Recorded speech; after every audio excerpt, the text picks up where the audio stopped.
Hello guys, so tukutambereka mfaro nokudzoka maita pachannel wenyu inopisa ka ewa inopopota ka zvipapo inokupai maupdates ka anofambirana netime ka zvipapo aiwa tinonoke ende atikanike tokupai nyaya zvairi. So guys, tadzoka zvakare nenyaya CDE Geza vakabuda ivo vachitaura ka vachitaura ka zviri pakatikati pemwoyo wavo nezviri kuitika munyika yedu yeZimbabwe. So kubva musi wavatanga kutaura izvi vari kurwisana neZanu PF yava President Emmerson Mnangagwa havasi kufara nemashoko ari kutaurwa kane mukuru uyu wamaWava Trade. So guys, kana uchangotanga soka pachannel, make sure you do subscribe baka to our YouTube channel. Aiwa channel iri kukura ka guys, tokutendeka kusubscribe kwamunoita aiwa ka zvinozoti aiwa ka munotisimbisa aiwa tokuemese guys, murambe makadaro. So guys, CDE Geza vakataura kuti wakairga nekupeka video muzoona. I am deeply sorry we replaced Mugabe with a monster, a Korokoza. It is us who gave you Mnangagwa. We put you in State House with the hope that you would reset our country on a path of recovery, respect the Constitution, and give our people hope. As soon as he had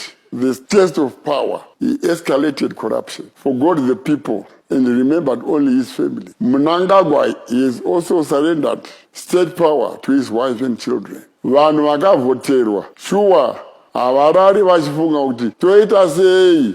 So mushure mekunge vataura video vabudisa video iri vachitaura nezvechi nezva President Emmerson Mnangagwa. So aiwa vakubva ipapo vava kutsongwa nemapurisa akazvitodaro. So nhasi patozobuda tsamba yabva kuZRP, Republic Police of Zimbabwe, ichitaura kuti iri kutsvaga murume uyu, itaura kutsvaga murume uyu zvekutodaro. So zvikuratidza kuti mutungamiriri wenyika President Emmerson Mnangagwa zvinhu zvakabaya pamwoyo hazvina kuvafadza nezvine zvitaurwa nemurume uyu. So guys, ndakukuratidza stamp yabva kuZRP, muzvionera muzviverengera mega. Asi guys, kamusati maona, don't forget to like and share. So guys, iyi ndiyo tsamba yeZRP.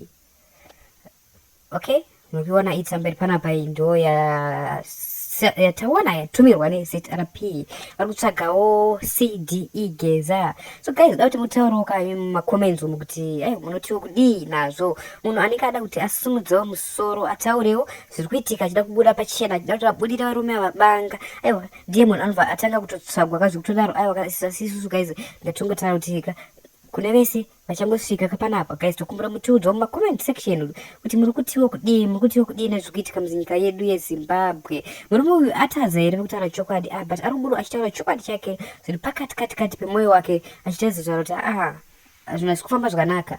Vanhu vacho vakavhoterwa, hamusi kuzvitarisa, munongoti kana mukavhoterwa chete zvatopera, makutomboita zvokugara kudzimba dzenyu. So guys, ndo nyaya ndada kuigira muzuva ranhasi, tichingoti musare munyasha mukande ukatuma like notuma subscribe, okay, kuitira kuti nyaya yedu iende mberi, video redu riende mberi. Motiudzawo kuti muri kuti kudiko mumacomments umo ko guys rangu. But inini sekuziva kwangu kwaona kangoma kauririsa aiwa kakuda kubvaruka. ZANU PF must go. Thank you for watching.